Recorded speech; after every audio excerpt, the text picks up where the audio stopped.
Hey Waffle Gang, I do hope you're well. My name is Mark and today we're checking out some more relationship stories, and if you do love a Reddit story, why not consider hitting that like, subscribe, maybe that notification bell too. Let's crack on with today's first story, which comes from Froggy5. And before we do get into the story, there is a warning of catfishing, physical assault and attempted sexual assault as well. So if you do want to skip the story, please feel free to do so. Timestamps are always down in the description and along the timeline below. Thank you. Now this story is titled, "Am I the a-hole for telling a friend she had settled for a penis and a pulse after she shamed my standards?" I, female 20, have a close friend, female 22. She asked why I was still single. I haven't been dating since I was 18 after leaving a relationship of 5 years. Upon me telling her I wasn't interested in dating right now, she said, "So basically you can't find anyone." I brushed past it, not wanting any arguments. She later asked what I'd look for in a guy. As I told her, and my basic standards would be, respect goes both ways, us versus the problem, not me versus you, likes dogs, I have 3 so obvious reasons, and general good hygiene, decent levels of fitness, not necessarily aesthetic, I'm heavily into the gym and fitness, so I want someone to match this, ideally. Driven and hardworking, i.e. has a goal/drive of what they want to do with their life.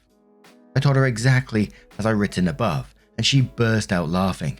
I was a little confused and asked what was up. She told me that I'm never going to find a guy because I'm asking for far too much. If I were to lower my standards, I'd find a lovely guy. The only standard should be compatibility. If I did, I wouldn't be alone for the rest of my life because that's where I'm heading. I told her that without standards, would accept any sort of treatment, and I didn't think they were unreasonable. Later that evening, my brother messaged me with a screenshot from Tinder with my photos and my profile, asking whether it was me, as I assume due to similar ages and location, we'd matched. I don't like the idea of dating apps at all, and my family knows this. There was a whole lot of back and forth. Turns out the friend made a dating profile on my behalf to find a good guy for me. I was absolutely fuming and made it clear to her. She told me she was helping me out and knew what was good for me as a friend. Besides, if I post photos on Instagram, why is it different to Tinder? I told her that just because all she looks for is a penis and a pulse, it doesn't mean that I do. She's blocked me on all platforms and won't take the profile down. And this story was pieced together with the updates because a lot of the updates were in the comments and then some was additional posts, etc. So we're not going to cover the comments this time around. But my initial thoughts on this is, why would you want a friend like that anyway? They don't sound like they're doing what a friend would be doing.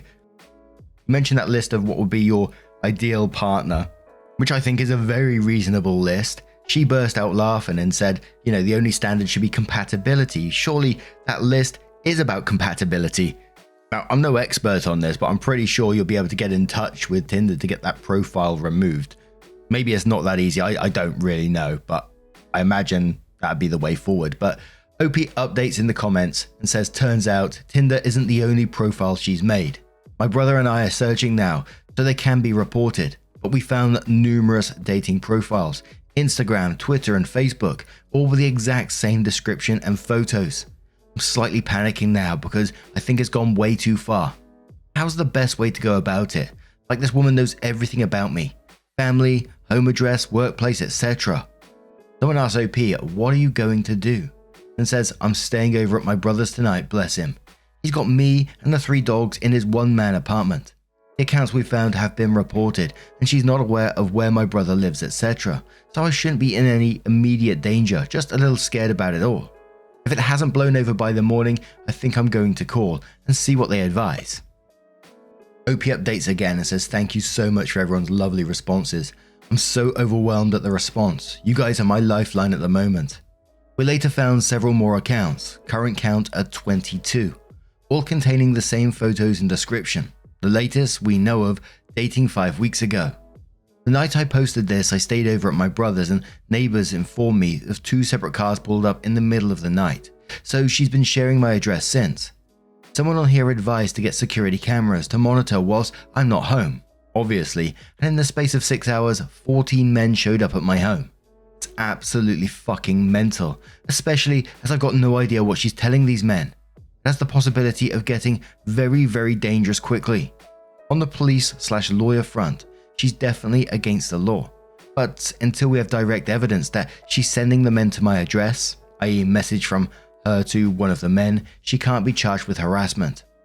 Lawyers seem sure we'll win the case though, on the basis of harassment, identity theft and defamation, possible with up to 8 months jail time. Would I be the arsehole if I press full charges against her? I think there's still the element of what if she was trying to help, though to be honest, I doubt it. OP continued to update in the comments and says, wow, thank you so much for the amount of thoughtful, kind and informative responses from everyone. You guys have quite literally been my lifeline through this. I apologize for a late update. It's been an unbelievably hectic day. To start, cameras were installed in the late morning before we spoke to the police or lawyer. I just got to my brother's and have been checking through the footage. 14 separate cars. She sent 14 effing men to my address for God knows what. I watched up until about 4 PM and to be honest, I'd seen all I needed to see and gave up watching. Police and lawyer both had similar advice, so the general consensus was that it's definitely against the law, obviously with sharing the address. However, the lawyer mentioned that there'd be a high chance of winning the case, as she doesn't really have a leg to stand on with evidence provided. It would go under harassment, identity theft and perhaps defamation. However, he said it's likely she'd be arrested in terms of harassment for up to 6 months. Though one thing he did mention was that the biggest evidence we could get towards harassment is screenshots of the messages of someone who actually turns up at the address in order to prove the harassment and her are related. So, we've got a little group of us together, myself, my brother, 2 friends of his and a friend of mine, and we're staying at my house for a few nights to speak to anyone who shows up.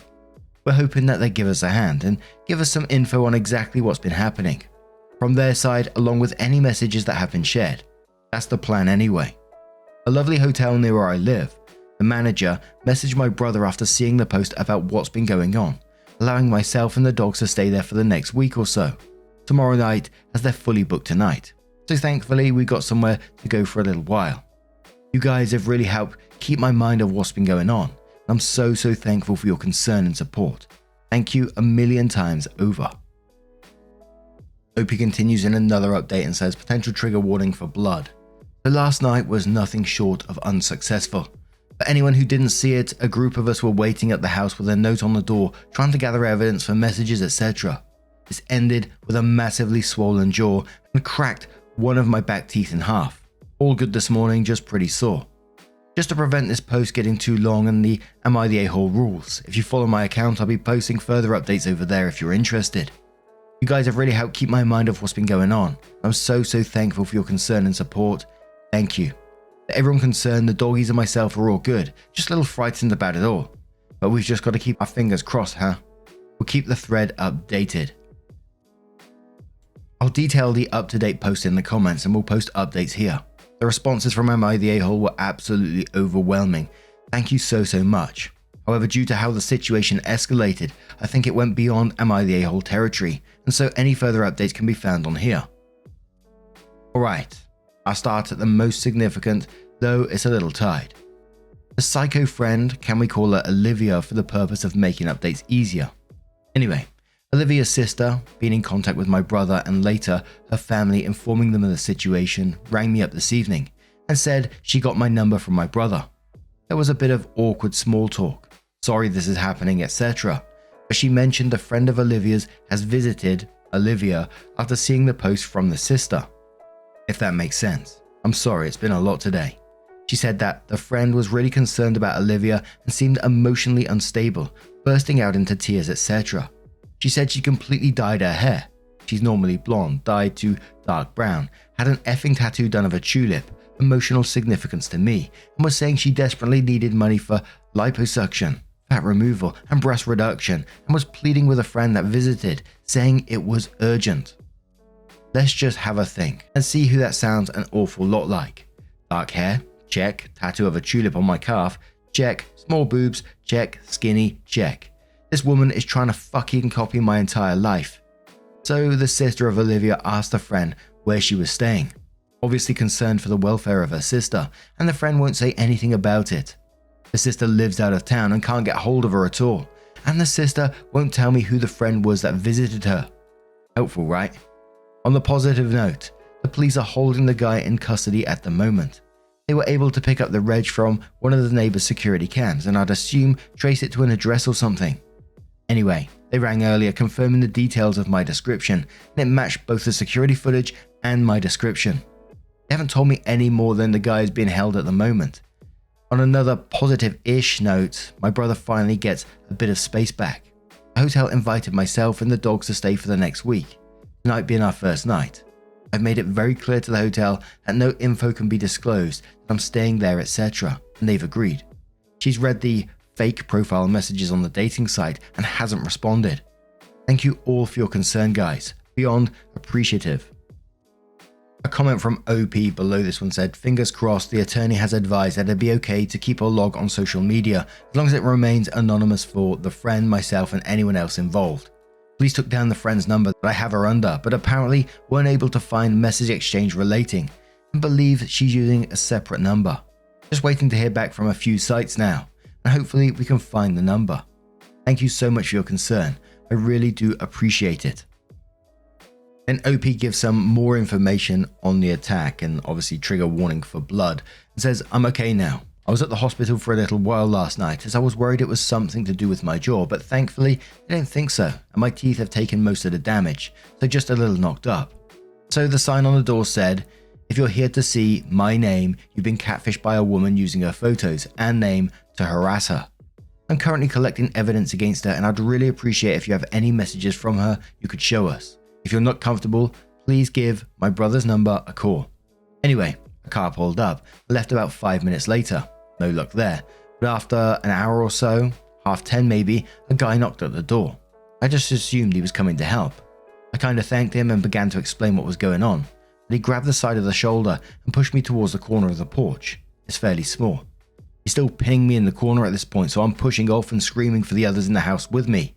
He punched me smack bang over the right side of my face. I'm so thankful it wasn't my nose, but blood was streaming out of my mouth from the tooth, so I ran over to the kitchen whilst my brother and his mates were trying to sort it. The friend that was with me called the police. I don't really remember what happened afterwards. I think it was a bit of shock, but everyone else was unscathed, so I don't think he was there too long. Safe to say, we won't be doing that again. A commenter on this one said, can you guys make fake profiles to try and catch her in the act? OP says, the issue we're having with doing that was in the majority of the sites where she's responsive, where it says she's active, etc., are companies that require a photo to sign up.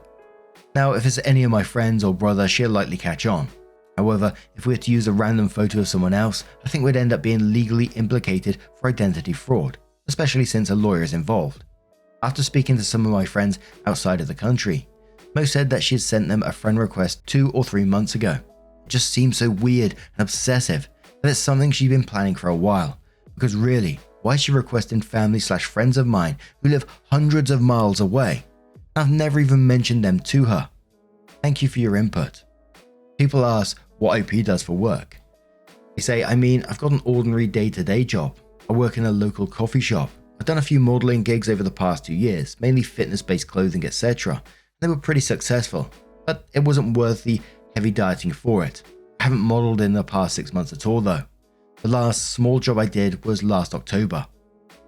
OP then goes on to ask another subreddit about help with her jaw and says, hey there, following on from a recent Am I the A-hole post, so I won't go into details here. I've got a heavily swollen jaw and either the completely loss of a back tooth or completely cracked. I was up in the hospital last night and they advised seeing a dentist about the tooth, but gave me numbing injections in my gum and my jaw.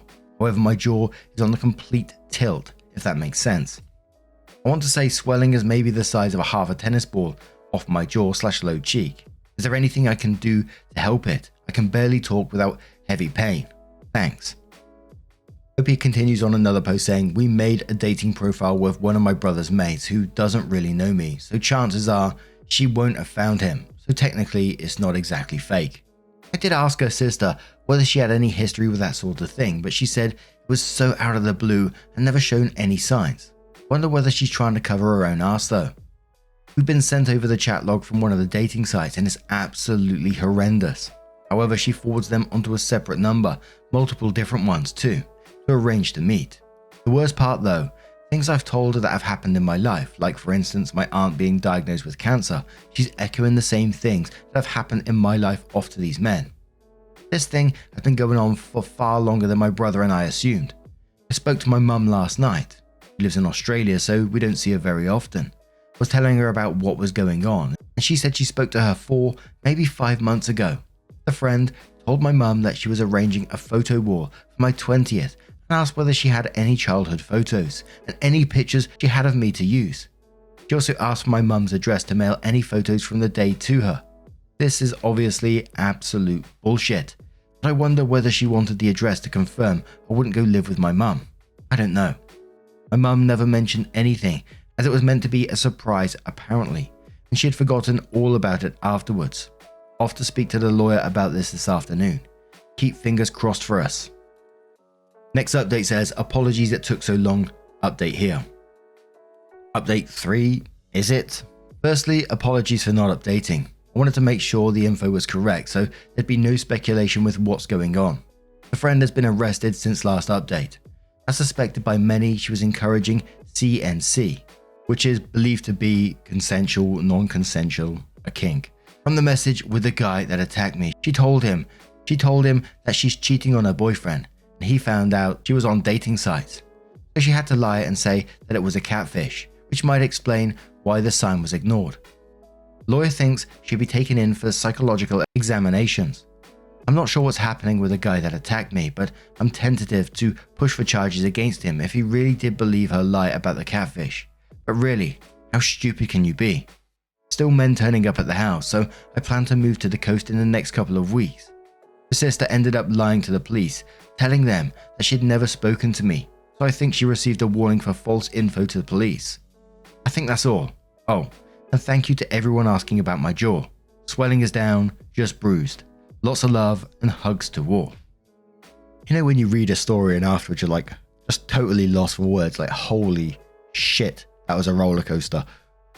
And I think the real scary thing to me in this as well, there's a lot of scary in this one story, don't get me wrong, but this person could get put away for like psychological evaluation, they could go to jail or whatever for a certain amount of time, but there's still no guarantee that's going to stop, right?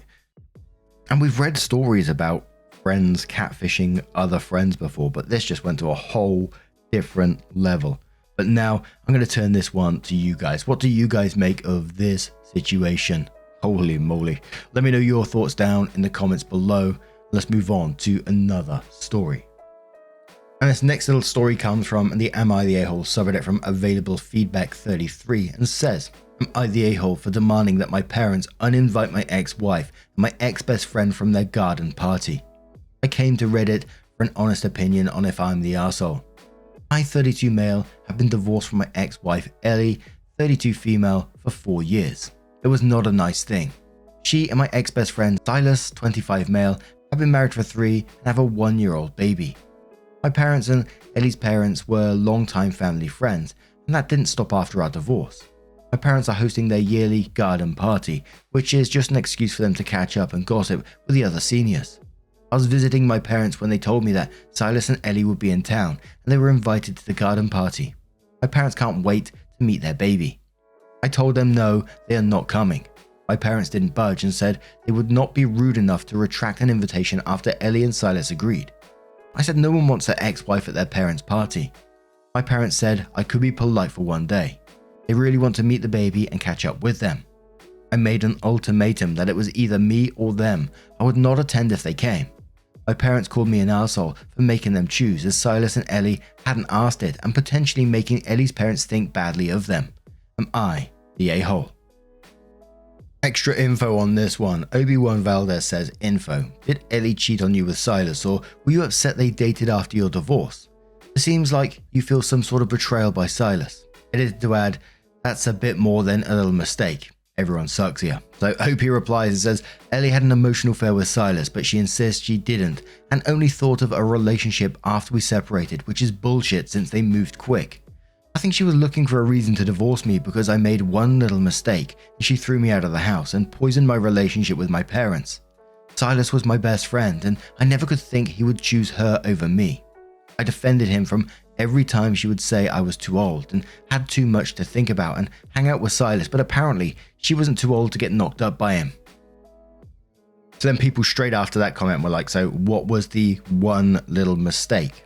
Opie says, my wife and I had problems in our marriage. She was going through a medical issue and she was very testy and impatient with me. Not to mention she wasn't in the mood for anything. We were both put in long hours at work. Silas doesn't need a job, so he would occasionally help out me and my wife with stuff. I worked so many hours for us, and honestly work was a better environment for me. I was happier. I didn't feel criticized. My co-workers actually liked me. At a work party, it got a little out of hand, and I accidentally kissed a co-worker. I realized that what I was doing was a mistake, and I immediately pulled back. It was a half second of our lips touching at most. A co-worker told my wife and she immediately threw me out of the house with no warning and filed for separation. Silas moved in a few months later. They get married and pop out a miracle baby that my parents fawn over. But now I'm going to turn this one straight to you guys. What do you guys make of this situation? Let me know your thoughts down in the comments below. And just a huge thank you for spending your time with me today, getting involved in the stories. Your love, your support, your time always means the absolute world. So thank you so much for doing so. And hopefully I'll see you in the next one. Take care and much love.